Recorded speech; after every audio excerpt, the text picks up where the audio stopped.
ଗାଈଟିଏ ଥିଲା, ନାଁ ତାର ବଉଳା। ସବୁଦିନ ବଣକୁ ଘାସ ଚରିବାକୁ ଯାଏ। ଦିନେ ସେ ବଣରେ ଚରୁ ଚରୁ ମହାବଳ ବାଘ ହାବୁଡ଼ରେ ପଡ଼ିଗଲା। ବାଘ କହିଲା, ବଉଳା, ଆଜି ମୁଁ ତତେ ଖାଇବି।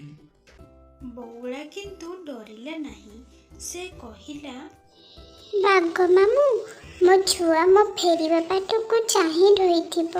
ମୋତେ ଛାଡ଼ି ଦିଅ, ମୁଁ ତାକୁ କ୍ଷୀର ଦେଇ ଫେରି ଆସିବି।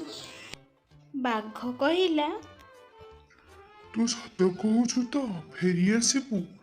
ତେବେ ତୁ ଘରକୁ ଯା।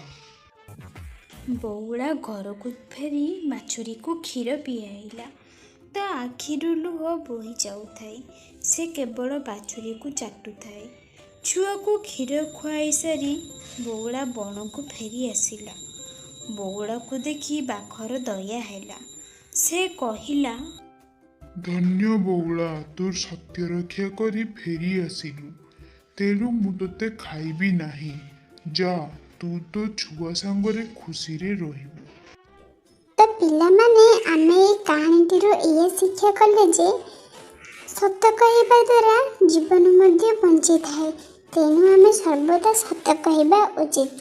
ଯଦି ମୋର ଏହି ଶିକ୍ଷାମୂଳକ କାହାଣୀଟି ତୁମମାନଙ୍କୁ ଭଲ ଲାଗିଥାଏ, ତାହେଲେ ମୋ ଚ୍ୟାନେଲକୁ ସବସ୍କ୍ରାଇବ୍ କର, ଲାଇକ୍ କର, ସେୟାର କର। Bye bye.